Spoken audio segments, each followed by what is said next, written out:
belajar di sana langsung gitu di Mekah, Madinah ya. Luar biasa. Islam itu tidak pernah memperumit. Gitu. Jadi Islam itu ya indah. Ya Islam itu suka kedamaian.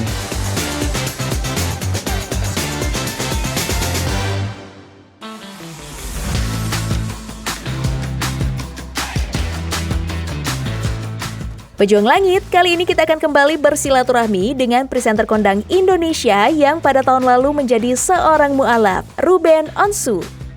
Sudah sekitar 1 tahun ini, Ruben Onsu merasakan indahnya hidayah dalam iman Islam. Berawal dari niatnya bermu'alaf di pertengahan Ramadan, kini alhamdulillah Ruben dipertemukan kembali dengan bulan suci umat muslim. Bulan yang begitu istimewa ini pastinya tidak akan dilewatkan begitu saja oleh Ruben.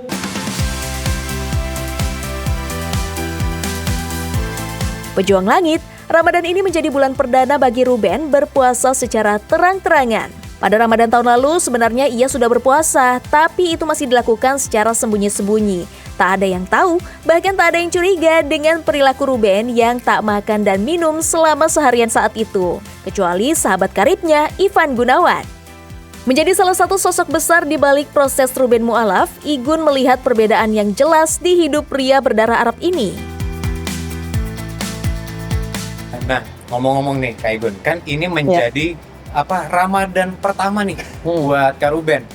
Gimana Kak Igun melihat dari sisi religiusnya Kak Ruben itu di tahun ini gimana? Ya kalau bagaimana dia mendalami Islam dan menambah sisi religiusnya, terus terang saya nggak tahu. Karena kan aku ketemunya cuma di Brownies gitu, ya cuma di studio. Tapi aku yakin Ruben itu dikelilingi oleh orang-orang yang bisa mengajarkan Ruben gitu. Jadi yang setahu aku sih dia ini sholat sunat-sunatnya juga dilakuin, zikirnya juga dilakuin gitu ya. Dia berharap istiqomah itu kan sulit ya. Yang namanya manusia, apalagi manusia dikasih cobaan banyak, pasti ada lelah-lelahnya. Pejuang Langit spesial di Jalur Langit ini kita akan mengulik sedikit kebiasaan baru seorang Ruben Onsu. Di rumahnya ini ada wewangian khusus loh. Ini kan rumah wangi banget nih Kak Ruben. Itu sebenarnya apa nih? Parfum dari Arab atau gimana? Enggak buhur aja, buhur. Oh buhur. Oh ngebakar buhur juga nih? Dong. Masya Allah.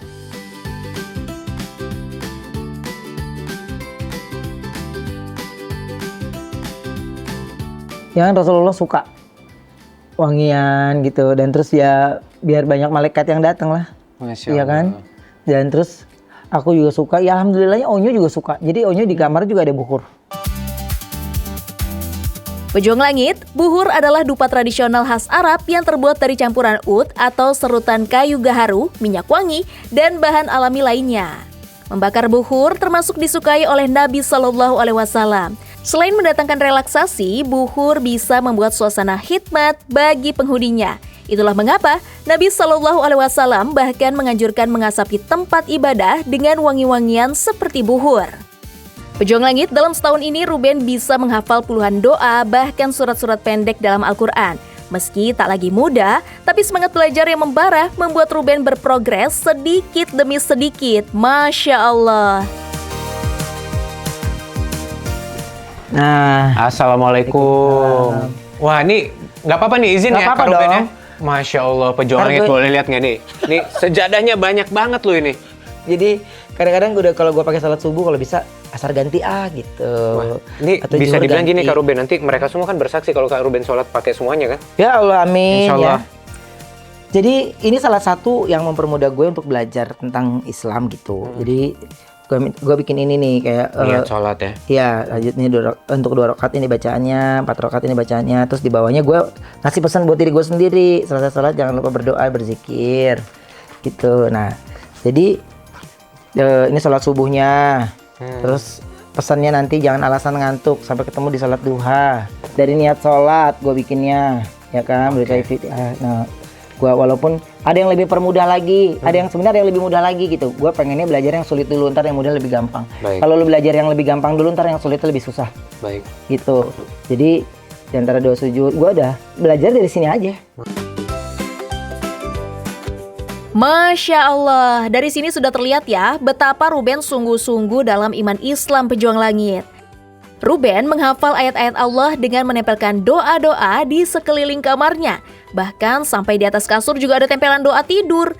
Kalau di kamar mandi juga ada doa wudhu. Tadinya gue di sono ada, Oke. kanan ada. Jadi kalau gue balik kanan, gue tetap ada doa tidur.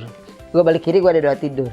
Atas ada doa tidur, nggak ada alasan gue nggak bisa. Masya Allah. Gitu. Jadi ya itu gue kemampuan gitu. Cuma kalau murotal gue semua colokan ada.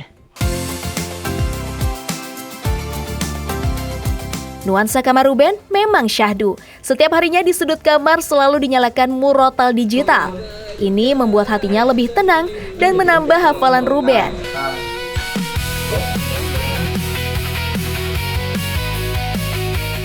Perjalanan hidayah Ruben memang baru seumur jagung. Namun tekadnya yang bulat membuat Ruben tak menyerah dalam mempelajari Islam.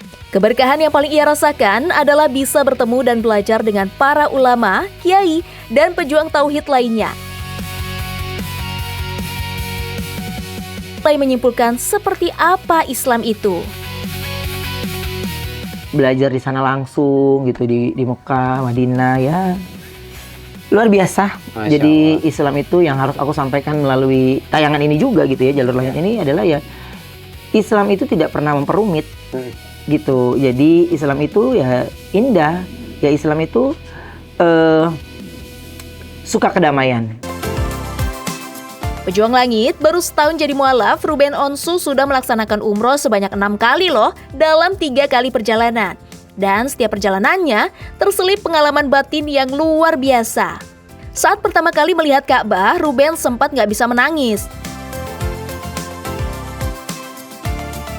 Nah, Kak Ruben ini kan memang rutin sholat duha. Ya, Sholat 5 waktu udah wajib. Sholat tahajud. Iya.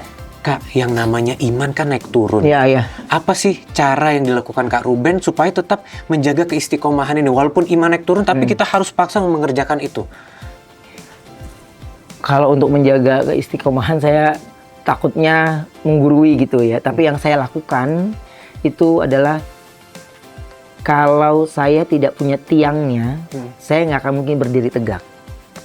Gitu. Jadi saya harus punya tiang sanggahan yang saya buat berpegangan gitu. Ya berpegangan itu ya agama. Gitu. Dan Islam itu membuat saya bisa bersandar. Gitu. Saya bisa berpegang benar-benar kuat ya dari yang saya jalanin gitu, dari lingkungan-lingkungan, dan ternyata lingkungan itu cukup besar persentasenya untuk mempengaruhi banget. Itu lingkungan berpengaruh banget.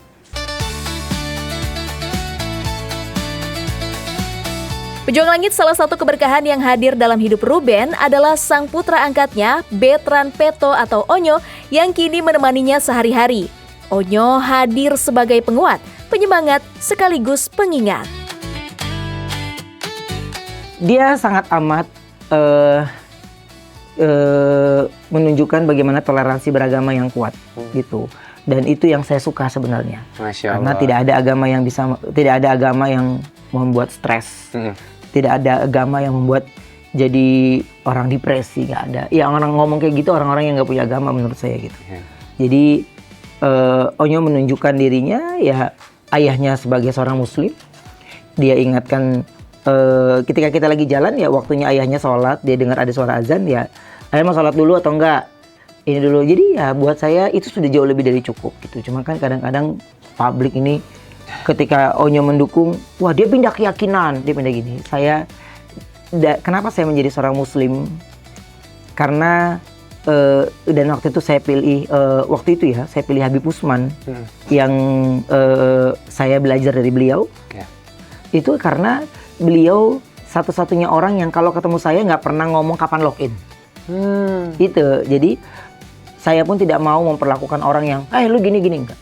Jadi kalau saya ngomong kalau ayah di Islam seperti ini. Dan dia kan harus belajar dari dua sudut pandang. Meskipun akidahnya tak sama lagi dengan sang anak, Ruben selalu menghargai semua pilihan Onyo. Ruben menjadikan Onyo sebagai alarm untuk pengingat waktu ibadah.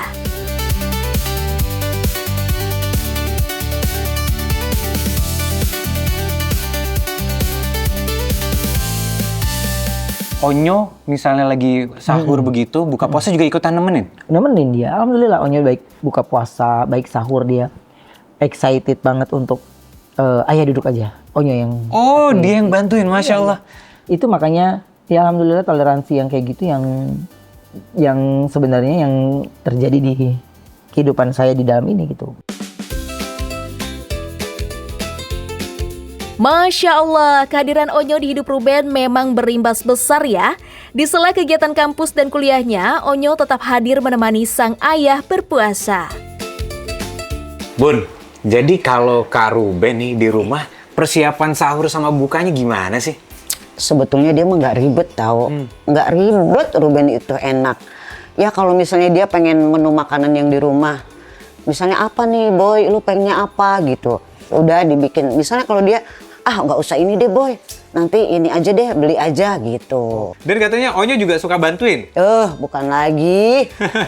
Sebelumnya itu dia mah kalau sesibuk apapun dia ke dapur, misalnya Onyo pengen makan apa, ini loh ya, dia bikinin. Wah, Masya Allah. Gitu. Jadi kalau sahur nggak muluk-muluk ya? Nggak muluk-muluk. Pejong Langit sahur bukan sekedar mengisi tenaga untuk berpuasa seharian. Di dalamnya tersimpan berkah dan sunnah yang begitu istimewa. Rasulullah bersabda, "Sahurlah kalian, karena sesungguhnya dalam sahur itu mengandung keberkahan." Ada ketenangan di sepertiga malam dan waktu sahur. Ada doa-doa yang melangit, dan ada kebersamaan yang terasa lebih hangat dari biasanya. Makanya Ruben dan keluarga selalu menyempatkan membuat sahur meskipun sederhana. Masya Allah. Pulang dari situ, jalan ada orang yang peluk dari belakang. Dia ngomong pakai bahasa Arab, saya bilang saya nggak bisa. Bahasa Inggris nggak bisa. Dia ngomong pakai bahasa Inggris yang intinya adalah, gue panggil lo Alif gitu. Dari orang itu, nggak tahu siapa. Saya balik lagi zuhur, askar itu kan, askar rame banget itu kan. Tapi kan kalau askar di Madinah itu kan lebih slow, lebih soft ya. lebih soft gitu. Saya masuk ke masjid, askar Madinahnya itu begitu. Assalamualaikum Alif. Dia tundukkan gitu kepalanya. Masya Allah. Saya masih berpikir, gue dikerjain nih, jangan-jangan ya. Kenapa dia bisa manggil Alif juga? Iya gitu, apa sih norak deh kalau gue dikerjain gitu sempet. Karena kita sering ngerjain acara di TV atau apapun itu kan gue jahil banget. Dah nggak penting. Tapi saya nengok kanan kiri nggak ada orang gitu. Selama di Masjid Nabawi, hampir semua orang manggil Ruben dengan sebutan Alif. Mulai dari askar, petugas Zamzam, sampai jamaah yang tidak kenal. Sebutan Alif ternyata masih muncul sampai Ruben kembali ke Mekah. Di sana, Ruben ingin sekali mencium Hajar Aswad, tapi ragu karena orang sekitarnya bilang kalau itu sangat sulit. Ruben akhirnya cuma bisa sholat tobat berkali-kali untuk menyucikan niat, menghilangkan keraguan, dan meminta kepada Allah. Dan Masya Allah, doa Ruben pun diijabah dengan sangat cepat. Nih gue contohin secontoh-contohnya. Gue cuma gini dong, ya Allah, masa nggak bisa sih kita begitu? Masa kita nggak bisa sih ke sana? Ragu apa gue sholat lagi? Enggak, udah cukup. Udah Allah kasih kekuatan. Lo tau nggak? Gue cuman begini dong. Ya Allah, hamba ini kan Islam engkau yang mau, hamba kesini juga engkau yang mau, semuanya engkau yang mau. Benar bisa kan ya Allah? Nggak mungkin nggak bisa, tapi gue jalan terus. Bisa kan ya Allah? Nggak mungkin nggak bisa ya Allah. Pasti bisa, saya harus cium Hajar Aswad. Nggak ngerti caranya gimana Allah atur. Gue jalan, 30 detik gue udah di Hajar Aswad. Dari yang dirasa nggak mungkin, Allah mampukan Ruben mencium Hajar Aswad sebanyak 3 kali. Masya Allah. Gue mau cium lagi. Nah di situ gue baru ketemu tantangannya. Dipegangin sama manusia gede-gede. Tapi gue sempat noleh. Oh ini nih masalah-masalah hidup yang besar ya. Gak ada istilah lu di sini kita semua sama. Gue cuma Bismillahirrahmanirrahim. Allahu Akbar. Gue sikut pakai sikut. Mundur itu manusia gede. Hah, gue punya kekuatan di sini ya. Udah gue cium 3 kali. Udah langsung Allah hamba gak serakah. Geser. Nah, nggak tahu, pokoknya pegang pintu gitu. Ya gue turutin, orang gue sendirian. Iya. Pegang pintu. Ya gue ikutin. Kita kan secuil ini. Pintunya kan tinggi ya. Tinggi banget.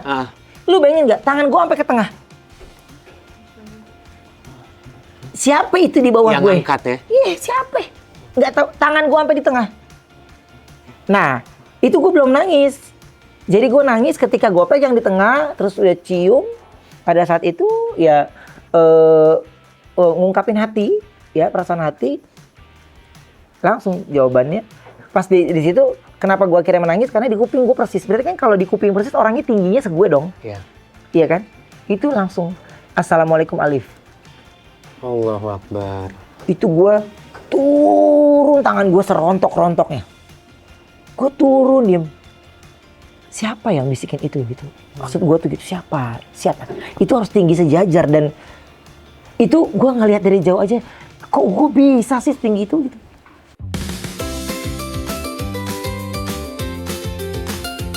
Pejuang Langit, Alif merupakan huruf hijayah yang pertama. Namun secara harfiah, Alif punya arti yakni pertama, jinak atau pilar. Masya Allah, sesuai dengan posisi Ruben yang mu'alaf ya. Keberkahan lainnya pada saat umroh, Ruben bisa sholat di shaf pertama di Raudhah. Dan uniknya, ia sama sekali nggak ditegur oleh askar. Pada umroh kedua pun, Ruben diberikan keberkahan bisa berangkat bersama sosok Mama Ipah yang Ruben anggap seperti ibu asuhnya. Mama Ipah ini adalah kakak dari mendiang ibunya Ruben yang sempat terputus komunikasinya selama beberapa tahun. Dibantu oleh Habib Ali Zainal, di umroh kedua ini ia disambut ulama besar Mekah, Abuya Sayyid Ahmad Al-Maliki. Saya bisa umroh sama beliau itu udah kayak saya umroh sama ibu kandungku gitu. Jadi saya ya ngejalaninya ini gitu dan senang hatinya, riang, senang hatinya, gembira, bahagia dan nggak kepingin ini loh. Rasanya tuh kayak nggak mau buang-buang waktu selama di sana itu gitu ya. Alhamdulillah itu masih saya jalanin selama sampai saya umroh ketiga gitu. Masya Allah. Ada perbedaan nggak sih Kak? Umroh sendiri sama umroh bareng-bareng sama keluarga gitu? Beda lah. Beda banget gitu. Karena kalau umroh sama keluarga itu kan topik pembahasannya kan adalah tentang keluarga gitu. Dan terus membahas tentang ya cerita-cerita indah tentang Rasulullah gitu. Ya, saya bertemu dengan saudara-saudara saya di Madinah, ketemu dengan saudara-saudara saya di Mekah gitu. Kan masih banyak yang tinggal di Jeddah kan. Jadi saya jalanin itu ya silaturahminya nggak putus gitu. Pejuang Langit sempat batal berangkat haji pada tahun 2024 bukan berarti memadamkan niat Ruben Onsu untuk menunaikan rukun Islam yang terakhir itu. Justru dari ujian tersebut, hatinya belajar tentang sabar dan percaya pada waktu terbaik menurut Allah. Kini Ruben memilih lebih pasrah soal kapan panggilan itu benar-benar tiba. Baginya, yang terpenting saat ini adalah memantaskan diri, mendalami Al-Quran terlebih dahulu, belajar membaca dengan benar, memperbaiki tajwidnya, lalu perlahan mentadaburi setiap maknanya. Masya Allah. Pejuang Langit memeluk Islam di usia yang tak lagi muda, membuat Ruben harus ekstra usaha dalam mengejar ketertinggalan. Beruntungnya, karena dekat dengan para alim ulama, ia jadi mudah mendapatkan ilmu, juga mendapatkan hangatnya keluarga. Seperti saat bertemu dengan para habaib, ia selalu diingatkan tentang semuanya kita buru-buru kan, tapi ya beliau itu kan kalau ngasih tahu semuanya itu pasti semua berproses, semua berproses. Nggak ada orang yang lahir langsung jadi dokter, nggak ada orang yang lahir langsung jadi profesor gitu. Jadi semua orang pasti butuh proses. Ya mau bersabar, jangan menyalahkan diri. Kalau kita belum bisa, jangan nyalahin diri gitu. Baik, Masya Allah. Iya. Setelah mualaf, keberkahan yang dirasakan oleh Ruben Onsu tak hanya menyentuh sisi batin, tapi juga mengalir ke arah profesional dan pekerjaannya. Rezeki terasa lebih lapang, dan setiap aktivitas seakan punya makna yang lebih dalam. Ruben merasakan bahwa ketika niat diluruskan dan hati ditautkan pada Allah, urusan dunia pun ikut ditata dengan caranya. Seolah ada janji yang ditepati. Barang siapa yang bertakwa kepada Allah, niscaya Dia akan mengadakan baginya jalan keluar.